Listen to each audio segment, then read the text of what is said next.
From the Arizona Daily Star and Tucson.com, this is the Wildcast.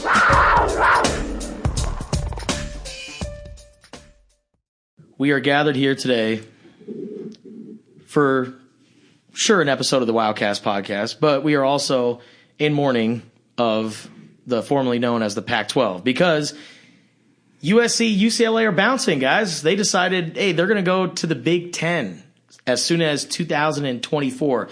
Y'all know me. I'm Justin Spears here with Alec White and Michael Lev. Welcome to the Wildcast podcast. Make sure you subscribe to our pod on Apple, Spotify, or wherever you listen to podcasts, and download the Wildcaster app for free off the App Store and Google Play. So, guys, I said it right here. This is kind of like the funeral of the Pac-12. We are going to honor and pay our respects to the Conference of Champions. But USC and UCLA bolting for the Big Ten. This is the news I wasn't expecting.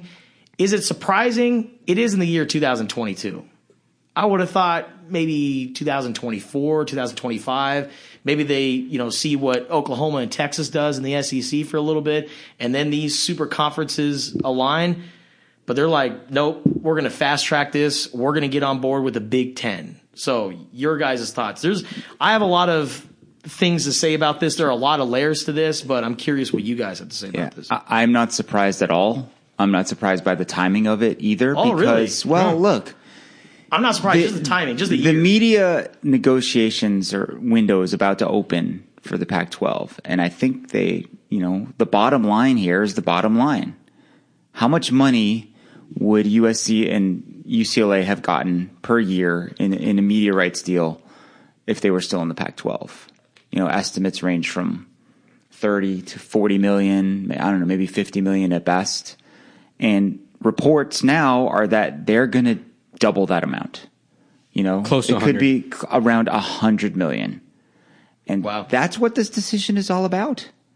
There's nothing more to it than that. We live in a capitalistic society here in America. Like a lot of decisions are based on money. Like the Live and Golf why? Tour? Yeah, sure. Live Golf. That's an example. A lot of American golfers are going sort of, people say they sold their souls for money, but like who among us wouldn't do that if a giant duffel bag of cash was, placed on our doorstep? That's just to show up. Yeah. Just to participate. show up. So, I think the leadership at those two schools, they could see where the sport was headed. And when I say the sport, I mean college football, because that's the driving force here. And, we're headed toward the era of super conferences. And there are two. There's the SEC and the Big Ten. And those schools are getting massive amounts of revenue. Like I said, possibly doubling what USC and UCLA would have gotten had they stayed put. Also, if you're those two schools, you're probably sitting there going like, why should we be getting $35 million the same as Washington State or Oregon State or Cal? No offense to those schools. And you can maybe kind of make the same argument about a Vanderbilt or a Northwestern or a Purdue in the quote-unquote super conferences, but they recognized USC and UCLA, their marketability, how much they were worth. And they went out and got that money. So there's one of two ways this can really play out for the rest of the 10 teams in the Pac-12. Pac-10, Pac-12. We're going to call it Pac-12 until otherwise determined, until that logo changes. It's Pac-12 until 2024. Yes. So the Pac-12 put out a statement today saying the board of directors met and they've authorized the conference to explore expansion options.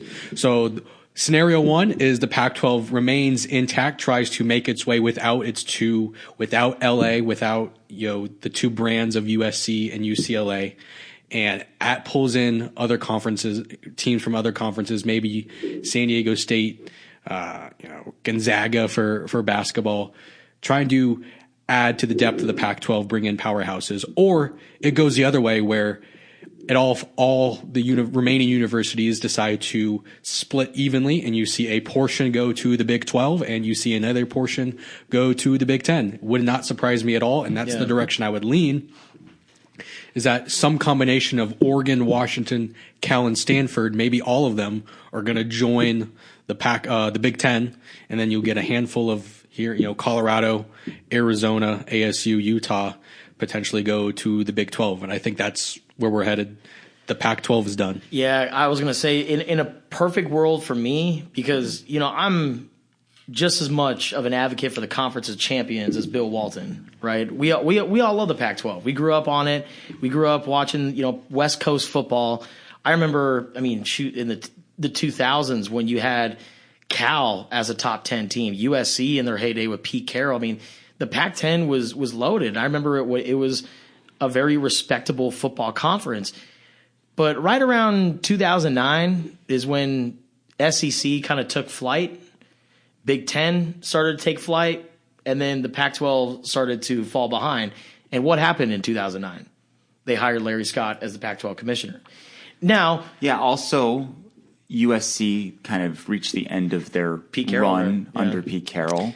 As much to blame USC as the presidents in the league did not place as much importance on football as the presidents of the schools in the SEC and the Big Ten. Yeah. As you said, they fell behind. Yeah. They fell behind competitively and financially. Yes. Mm-hmm. That is exactly right. Mm-hmm. And Larry Scott decided, okay, I'm going to put up the Pac-12 in the Bay Area. I'm going to rub elbows with all these big techie companies, and we're going to we're going to keep all of our money that we make, and we're going to keep it in-house. And it's going to stay all within the Pac-12 network, and it's just going to be just one entity. Meanwhile, the SEC, the ACC, the Big Ten, it's like, no, in order to beef up media rights and all these contracts and get more money into the conferences, we need to share with ESPN. We need to share with all these other networks. And essentially, Larry Scott's vision for the Pac-12 ended up handicapping the Pac-12. And now the Pac-12 is paying the price. And I'm not going to sit here and say 100% of the blame is on Larry Scott because, like you said, Pac-12 presidents, they didn't put as much investment into football as these other conferences. And you know what? They should have looked at programs like USC and like, we need to get it up to par. USC was very incompetent in this whole thing. Oh, yeah, and that's what I'm saying, like with Clay Helton being the head coach, and with all due respect to Clay Helton, because he's like the nicest guy ever, you weren't getting anywhere with Clay Helton. And so they didn't swing big until they started getting a guy like Lincoln Riley. And now that they got Lincoln Riley in place, they're like, okay, well, maybe name, image, and likeness, Lincoln Riley and his coaching pedigree, maybe USC can get back to being USC. Well, now it's too late because now USC's like, well, we want to go play Ohio State. We want to go play Penn State. We want to go play Michigan, all these big boys. That's going to get us back to national relevance and competing for national championships. How hilarious is it that Lincoln Riley leaves Oklahoma to come to USC? Now, he's denied that this had anything to do with it, but, I mean, come on. You come to USC because you feel like you can run the conference, right? Like, you can own it. Whereas if you'd stayed at Oklahoma and you're going into the SEC, all of a sudden you're like, one of, half a dozen really good programs chasing Alabama. Now he comes to USC and all of a sudden they're going to the Big Ten, right? Which is like the exact same thing that Oklahoma just did. And you're going to be having to, compete with the likes of Ohio State, Penn State, Michigan. I'm pretty sure that first year their season is bookended, I think Alabama to start and Notre Dame is the last game. And then you got to add in Big Ten teams in between all of that. That's crazy. That's a murderer's row. Not only that, but you're going to have weather. You're going to have travel. Unless the Big Ten adds, some additional West Coast schools, and I think that's definitely still a possibility. It's like when I'm going to go way back here. Like when the Dodgers and Giants moved from New York to the West Coast. Like they were the only teams on the West Coast, right? They could play each other a handful of times, but every other road game, right, they had to go travel all the way across the country. That's what it's going to be like for USC and UCLA. So they have each other, but that's one game. Yeah. And not only that, all the other sports too. I don't want to hear ever again like any of this nonsense about the well-being of the student athletes. That's all a bunch of BS. Yeah, it's all about money. Yeah. Period. And go ahead. Another financial aspect that I didn't see floated around too much yesterday when the news was breaking, but the college football playoff, right? Like, so when it expands, I mean, USC, the Pac-12 has not been to a college football playoff since 2016, right? So even when it expands, the strength of the Pac-12 might get a spot, but Pac-12 teams could easily be left out and still in a worse position, even if the college football playoff expands in a couple years, had USC and UCLA not left. This is more for speaking about USC because they're in position from a football perspective more so than UCLA to make a college football playoff run. But you're looking at all that additional revenue, all that additional scheduling. Like if USC, if they get this hire right with Lincoln Riley, if it expands to 12 teams of the college football playoff, USC should be a shoo-in every single year to make the football playoff. I mean, in the Big Ten, they should be a shoo-in, or in the Big Ten remained in the Pac-12. Well, in the Big, even either or. Yeah. Here's what I think. I think eventually it's going to get to a point where the CFP is just kind of blown up, and these mega conferences, whether the Big 12 is formed into this mega conference, and then you have the ACC, Big 10 and SEC, so that's 4 leagues. You can essentially expand it into like a 16-team playoff, or make it kind of like the NFL playoffs essentially, and just kind of run your own thing and just completely eliminate the NCAA. Yeah, I mean, there's definitely sort of an NFLization of college football already happening. I heard on another podcast I was listening to, someone describe the Big 10 and the SEC as essentially becoming the AFC and NFC. You know? Yeah. That's definitely where we're headed. That's why, and I'm sure we'll talk about this plenty during our podcast. That's why I am an advocate of, the mountain schools, or whatever we're calling Arizona State, Colorado, and Utah going and joining the Big 12 and trying to form a third quote unquote super conference. Maybe you don't have the headliners like Alabama, LSU, Ohio State, USC in that league, but it could be a pretty good league with a lot of very passionate fan bases and really awesome, like amazingly good basketball league. If you're talking about Baylor, Texas Tech, Kansas, Arizona, Houston is a really good program too. That could be a lot of fun. Don't you guys think that it's been a concept that's been floated about for a while, but this idea of the super conferences, isn't that just kind of where we're headed here? Yeah. I mean, what does the Big Ten even mean anymore? It used to mean something even now there's not 10 teams in the Big Ten. They haven't had 10 teams since the Obama administration. How many teams the Texas and Oklahoma will make 16 in the SEC? You're correct. Yeah. Right? Yeah. And there's currently 16. There's rumors about maybe Oregon and Washington and Stanford. I mean, Notre Dame is out there. Like, if Notre Dame wants to join the Big Ten will say, yes, please come. Yeah. And Notre Dame has never gotten to that point, but you could see it happening, right? You could easily see the Big Ten becoming the Big 20. Yeah, easily. What I was going to say, I think for the Pac-12, my number one choice, if you want to salvage the conference, you just want to go without the LA schools, which is hard, man, because USC football and UCLA basketball are 2 staples of the Pac-12. But if you want to go without the LA schools, I was like, maybe reach out to BYU. No, BYU's joining the Big 12. They announced that in September. And then it's like what you brought up, like with the other conferences, you can just kind of be fluid. I mean, basketball season, add a team like Gonzaga, and then football season have Boise State or something like that, and San Diego State. I'm not sure what route you would take for the Pac-12, but at the end of the day, I don't think that's going to make the conference any money. And if these schools are envisioning this super conference thing happening, and now that USC and UCLA are leaving for the Big Ten, Oklahoma and Texas are going to the SEC, these other schools in the Pac-12 are going to be proactive, like, okay, we want a seat at the table too. Because at the end of the day, we don't want to miss out just because we want to maintain our history of the Pac-12. We need a spot at the table, and if us going to the Big 12 is the move right now, then let's do it. Alec, let me ask you a question.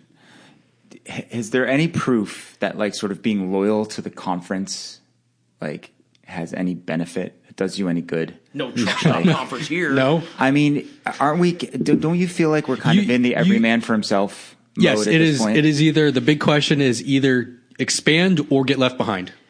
I'll tell you why. Or leave. Yeah. I'll tell you why it's every man for himself right now. Because Oklahoma and Texas go to the SEC, and all these other conferences are like, oh man, SEC, look what they're forming. All right, let's lock arms, and we're going to form the alliance. All three of our conferences, and then the Big Ten, who's in that alliance, is like the alliance press conference. Yeah, they had this whole thing. Handshake agreement. Yeah, and then the Big Ten behind George Kliavkoff's back is just like, hey, USC, UCLA, come to us. So like there's no more alliances, there's no more friendships, there's no more bonds. This is every man for himself. And so Dave Hickey and President Robert Robbins, like they need to be on an island by themselves. We're not talking to ASU. We're not talking to any other schools. Like you don't have to be a couple in this. Be your own entity and get out there. Okay. I'm glad you brought this up because I have been saying on Twitter for the last 24 hours that I feel like Arizona and ASU are a package deal. Like there's the what is it called? The Regents. What is that thing called? Arizona Board of Regents? Yes. ABOR. Yes. I think ABOR has an influence here. And I think, and you guys can correct me if I'm wrong, but I feel like Arizona and Arizona State are a package deal, whereas Oregon State, Washington State are not. Like, I think whatever happens with Arizona State's going to come along for the ride. I think, sadly, that Washington State and Oregon State could get left behind. I even think Cal conceivably could get left behind because Stanford's kind of a bigger brand, maybe a more appealing option. They're already a rival with Notre Dame, right? If Notre Dame came into the Big Ten, maybe Stanford comes into the Big Ten. You still have all of those rivalries intact. It's like, all right, let's say you try to keep the pack together. Oregon and Washington are the flagship schools. What TV network is going to throw a big pile of money at a Pac-12 that does not have the LA market? Nobody. No one's going to want that. Even if you add San Diego, which is a Southern California, big market, San Diego State, you could add UNLV. Vegas is growing. Right? They've got an awesome stadium. But does the brand do it itself? for you? Does that do it for you? San Diego State and UNLV. What about Oregon becoming? I don't know if this is possible. This is just spitballing on air right now. What if Oregon becomes like a Notre Dame and becomes independent? Is that like they because I think we're talking about Oregon and Washington. Oregon is such a bigger brand than Washington for football. Like that's Nike, that's Phil Knight. You get Oregon, you get all of that Nike investment, right? So I don't necessarily see Oregon and Washington as a package deal. I think it's Oregon. Oregon can do whatever it wants, and dominoes will fall after that. Like I could see Oregon being its own thing and saying, "Hey, we're gonna play Notre Dame. We'll play schools from the Big Ten or the Big 12, and we'll just be our own brand." Interesting. Yeah, they've got. It feels like they have some leverage right now because they're a big brand, but I don't know if that's true. Like, does the Big Ten want Oregon? Yes, I would think they would. Yes, right. Yes, I've seen reports out there that they're in talks, or they were in talks with Oregon and Washington, but it kind of paused. Which, I mean, pause means it's not completely off the table. I think the Big Ten is going to be very persistent in trying to get Oregon and Washington, and it's kind of a good segue to the segment we were trying to get into about like which Pac-12 school is sexy because Oregon and Washington, the Big Ten, they're over here, trying to lure them away after getting the LA schools, and then meanwhile people are like, well, what about all these other schools? And it's like, all right, a lot of these people are getting a reality check. We're about to probably offend a lot of fan bases here, but let's get to it. Okay, maybe even all right. USC Arizona is USC a 10? Yes. Out of 10 out of 10? Yes. Okay, USC's a 10. Maybe they're maybe they haven't had they haven't made the best movies lately, haven't had a big hit in a while, but they're still a 10, right? I mean, it's obvious. It's like the Big Ten wanted them badly. They were still an attractive entity, they are a 10. Is UCLA a 10? No. Maybe an 8? Yeah, I was going to say 8, a good 8 because of basketball. Because of basketball. Yes. Because of location. And location. I mean, the best part, I think the most appealing aspect of UCLA to me is that you come out to play UCLA, you get to play in the Rose Bowl. Right? I mean, that's still very cool. That's probably really appealing. And it could be a home game for you because none of their fans show up. Yeah. I mean, UCLA is pretty lucky to have a friend in USC to hang out with. Right. Yeah, the more attractive friend that brings you to the good parties. That is exactly what happened here. Okay. Now, all right. Here's where we start to offend people. Okay. How do you think Arizona fans see Arizona on that scale of 1 to 10, and what is the reality of what Arizona is on that scale of 1 to 10? I think Arizona fans see themselves as a 9. Oh, wow, really? Maybe an 8 9? because of the other successful programs. Okay. That there is a disconnection between, right? So this move is all about what the Big Ten or USC and UCLA do. It's all about football, yes, right? All the money comes from football. Arizona football is not a money maker at all, but Arizona fans believe that it should be valuable to the Big Ten and the Big 12 because of its success in softball, baseball, basketball, and those drive revenue, but it's a very significantly less portion than a football television deal would make. Yeah. I think back to when Jed Fish said that he, viewed Utah as the role model for Arizona, and everybody just lost their minds. They thought that, like, why would you aim so low? Why would we want to be like Utah? Right? That to me speaks to the perception that Arizona fans have about Arizona. Like you said, view themselves as a 9. What do you think the actual number is, Justin? For Arizona? Yeah. I'll go 6. I would say probably 5. A 5? 5, yeah, 5 or 6. Or 6? I'd say maybe a 6. Yeah. I mean, there is some tradition with football. But there was the some thing, it's success. like your best season, and Arizona fans are going to get so mad when they hear this part.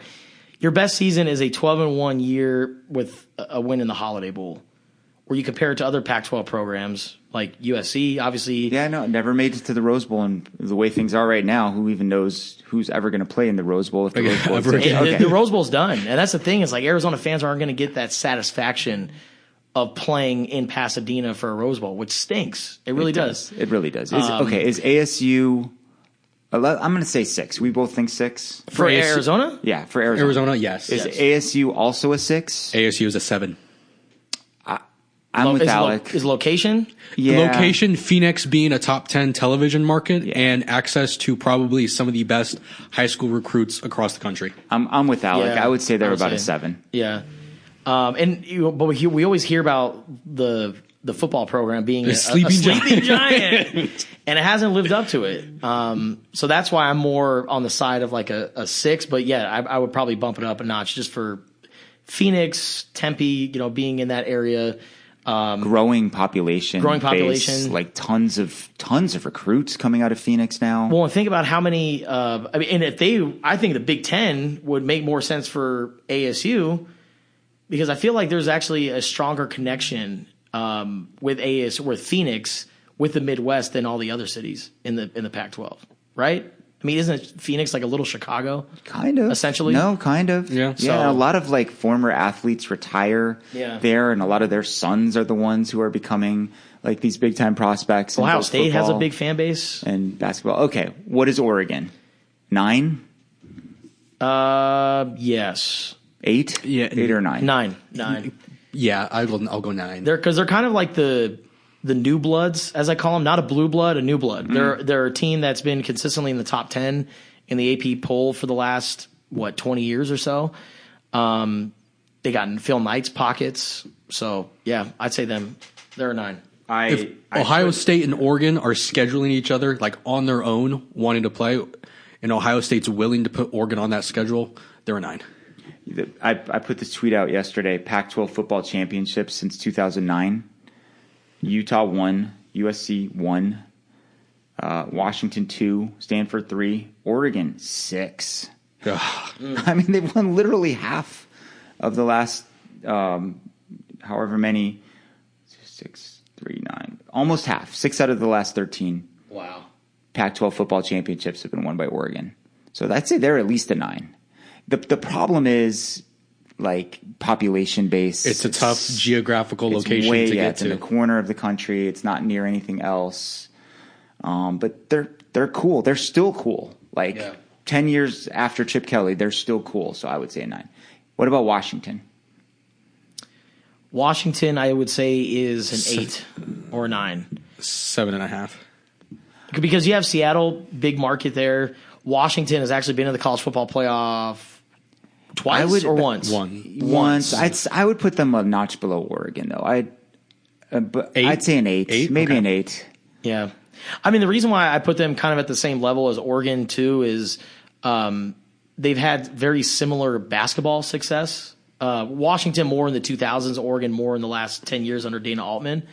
But football, I would say they're right there. We said what? USC at 10 and UCLA at 8. Yeah. So I think in this scenario, we're also considering Washington to be the UCLA to USC and Oregon, the less attractive friend that gets brought along to a lot of these parties.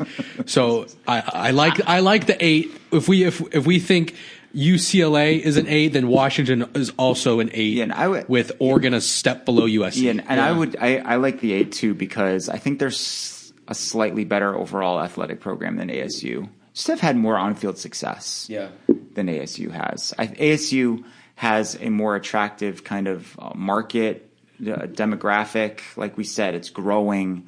A lot of recruits are coming out of there, but you could maybe make the same case about Seattle too.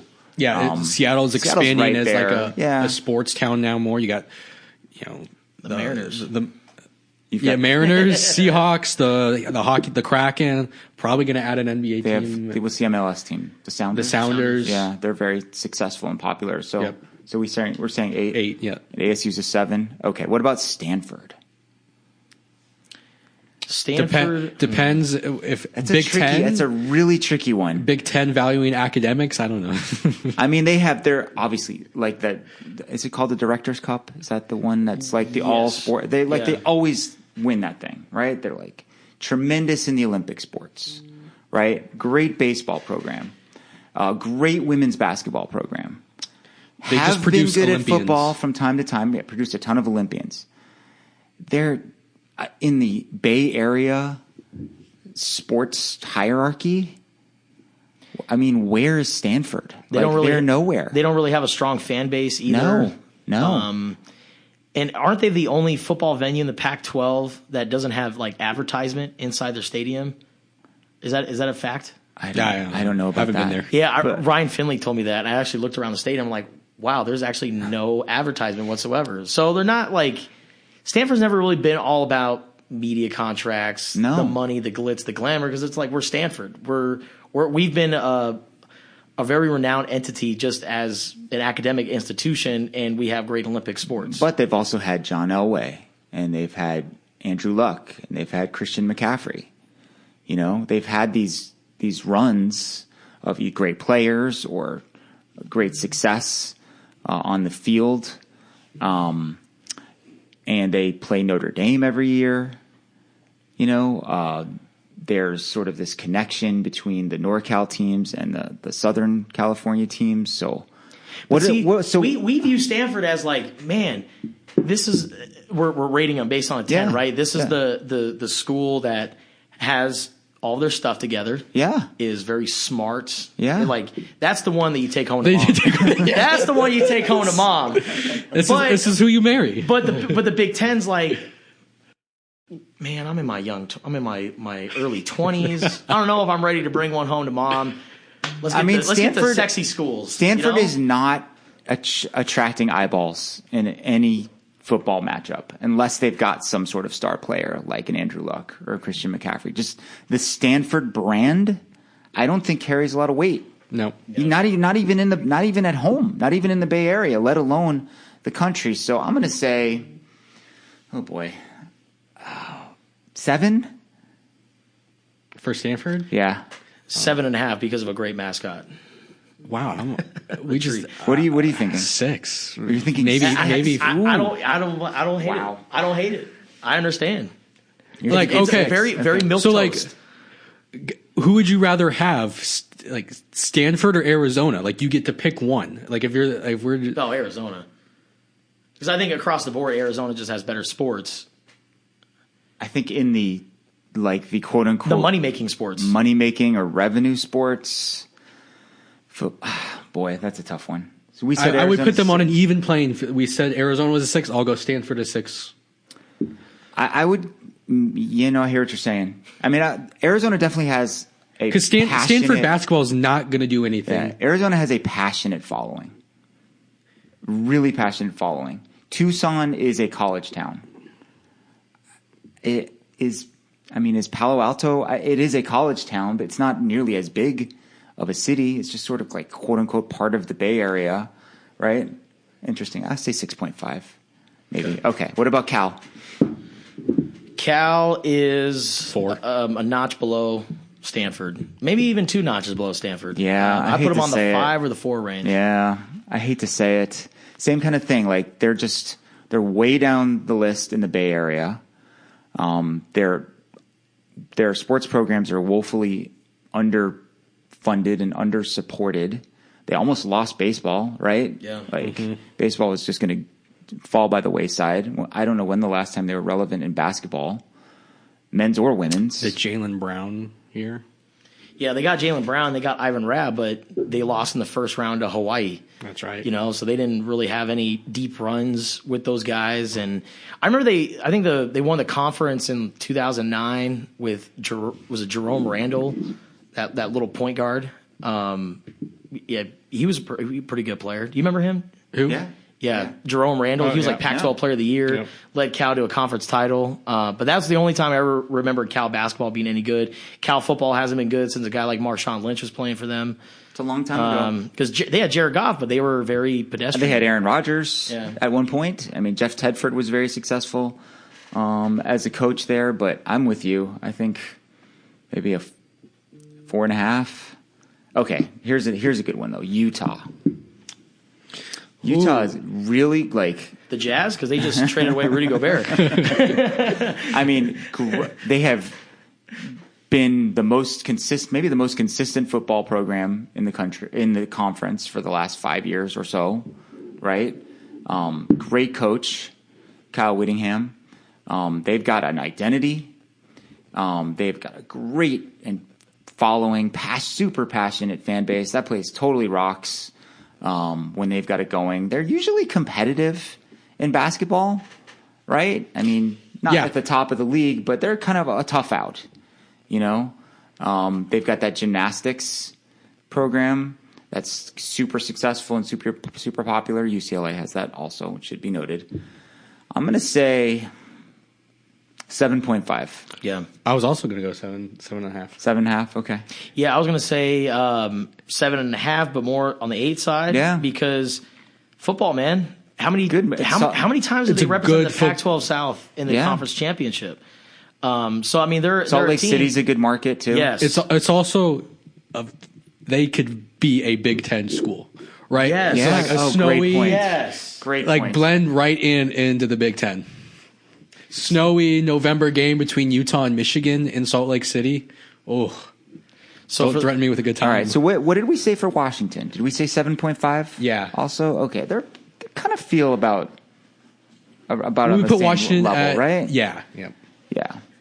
All right. Colorado is an interesting one.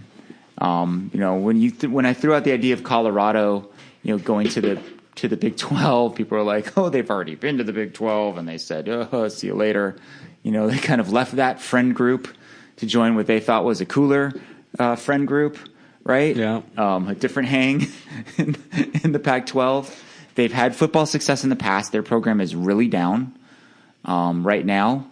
Not quite on the Arizona level, but wouldn't surprise me at all if Arizona finished ahead of Colorado this year, based on the way things are trending. Awesome college town, right? Denver adjacent. People love that part of the country. Here's Colorado's fan base in a nutshell. You were there the last time Arizona played CU in Boulder. Okay. It was an afternoon game, right? Mm-hmm. Wasn't that close to a sellout? Oh, yeah. Oh, absolutely. And they're playing Arizona, who's riding a 20-plus game losing streak or whatever. Yeah. It's a beautiful setting. Probably my favorite stadium to go to in the league. Basketball, again, kind of like Utah, like always competitive, tough out. They don't have baseball or softball. They don't have quite as many sports.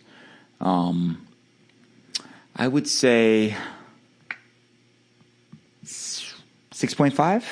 So higher than Arizona then by a notch? Oh boy, no. I'm You're 5. right. Maybe 5.5. Okay. Yeah. No, that's a good call. If we're doing Arizona's a 6. So are we? Did we evaluate Arizona wrong then? Are we going? Maybe Arizona's a 6.5 on this scale. Given how much success they have in so many other sports, plus the weather factor. Well, shoot, just last year we were talking about how it was like the best spring in Arizona sports history. It was like the buzz around the football program, excluding men's basketball because they were on a self-imposed postseason ban. But the women's basketball went to the national championship. It's all primarily about softball, football. baseball. Yeah. I know this, Yeah. but we're saying like just across the board, your athletic department is it sexy or not? Is it yes, how would you across the board? How would you rate Arizona athletics? I would say Arizona's a 7 for other conferences, right? Because but again, all of this is all football driven. So the Big Ten's like, cool, you got your cool basketball programs, cool, you got softball and baseball. Well, what about football? What about football? Yeah, oh, yeah. Cool, you guys won one game in the last 25 games.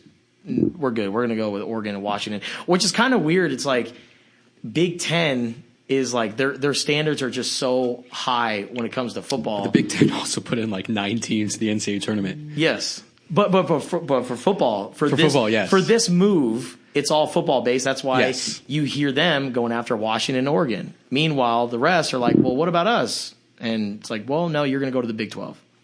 I think we've hit on every team in the conference except for Oregon State and Washington State. And those way below. Are they in the same realm as Cal? Yeah, it's like basically? a 3, 4, maybe less.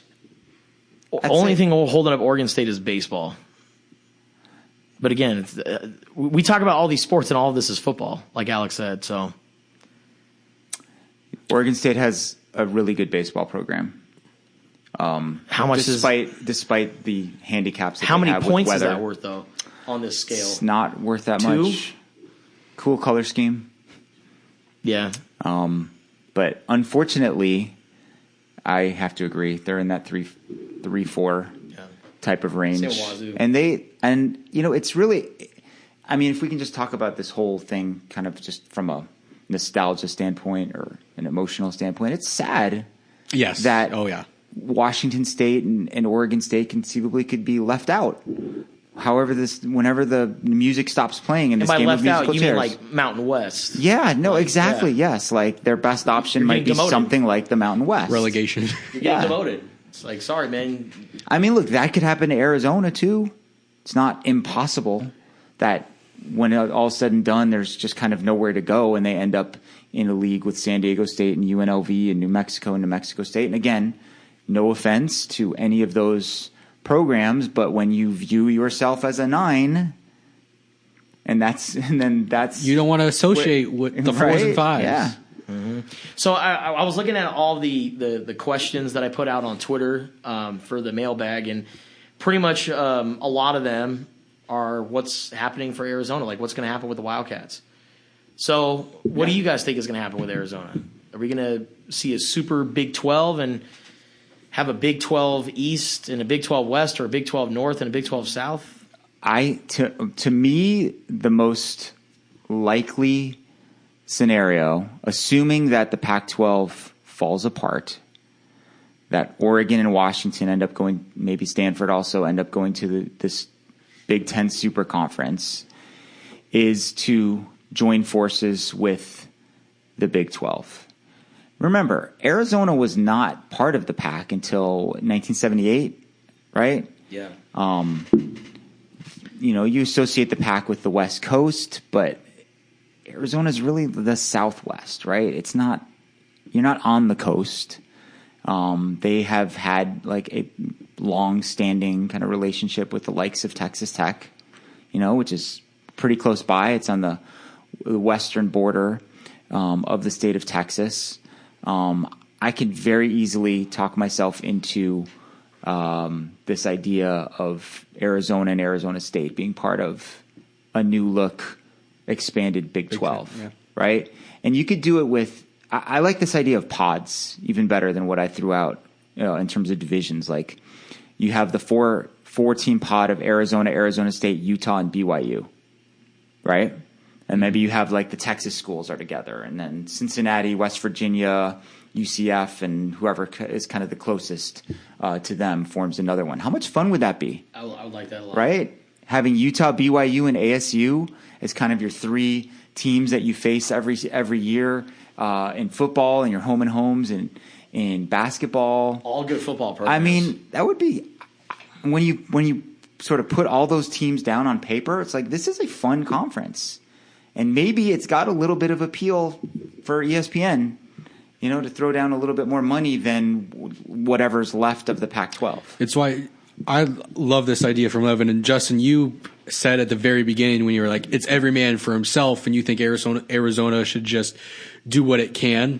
I think Arizona should try to find a partner in all this. I think it makes a lot of sense if you have two or more sides and you're negotiating together and saying you're coming as a package deal. I think there's a lot more value packaged together, maybe as Arizona, not a sexy football team, but if you're packaged with a Utah that can sell football and Arizona which can sell basketball to the Big 12, then you have a very good package deal that goes and slides in there. I think we've hit the over on the word sexy in this podcast, by the way. But here's my thing, though. Arizona, I mean, the Wildcats right now are in a very vulnerable spot. And for one man, and that's Ray Anderson, the athletic director at ASU. I've heard a lot of people that say that Ray Anderson can't be trusted. Like, Ray Anderson is just the guy that you don't really want to invest your trust into. And judging based on what's happened at ASU, does Dave Hickey call Ray Anderson and be like, hey, guy, let's buddy up, when you just don't know his intentions or his future at ASU? Yeah, I just – you don't know how long he's going to be on the job. Yeah. And I think you have to just kind of look at the bigger picture. Like, I like what Alec is saying here. ASU, Colorado, and Utah can all be your partners. Right? Say, hey, this is the package deal here, Big 12. Take all four of us. Now you're up to 16 teams, right? And we can break up into pods. We have amazing basketball conference, a very good football conference, really good baseball too. I mean, it's a lot of like Oklahoma State. It's really good at baseball. TCU. Texas Tech, TCU. Mm-hmm. And it's different. It shifts. It shifts your eye from California to Texas in a pretty significant way.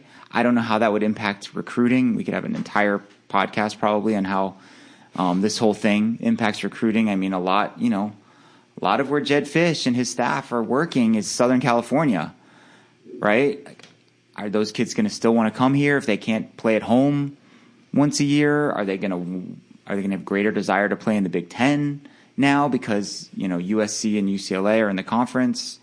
Like I said, that's a whole other topic. But so you said I keep thinking about when you said you're shifting your focus from California to Texas, and immediately Elon Musk just came up in my head. Not Kevin Sumlin? Not Kevin Sumlin. Oh, man. Kevin Sumlin reference, drink. Oh, man. It's a big – look, this whole thing is a seismic shift. But I don't know. To me, this idea of the Pac-12 staying together, it feels far-fetched. Yeah. To me, I just don't think that collection of teams is attractive to any network or streaming outlet without the LA market, without those two teams.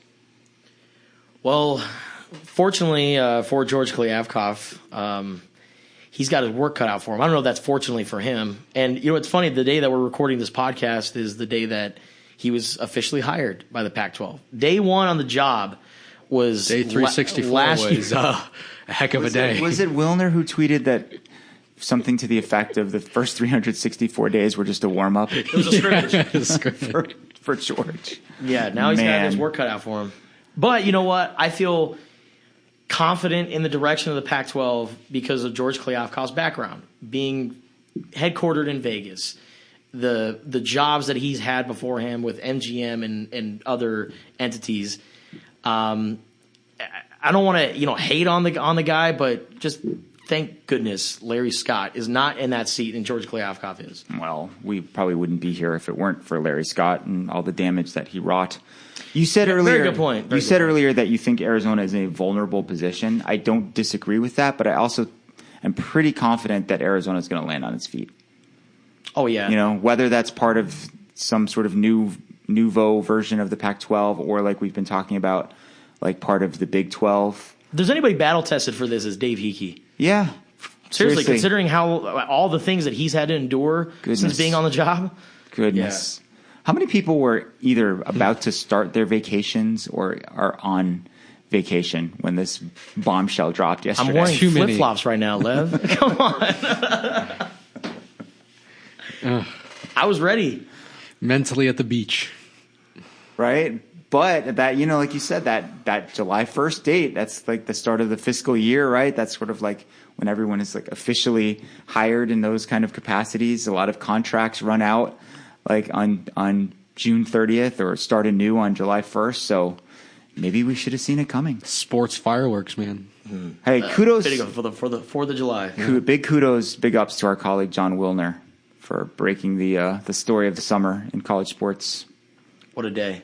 And he tweeted that. He just with another word in front of it. Yeah. I just kept thinking about Denzel Washington at the end of Training Day. Where he just grabs a cigarette. He's like, man, what a day. What a bleeping day.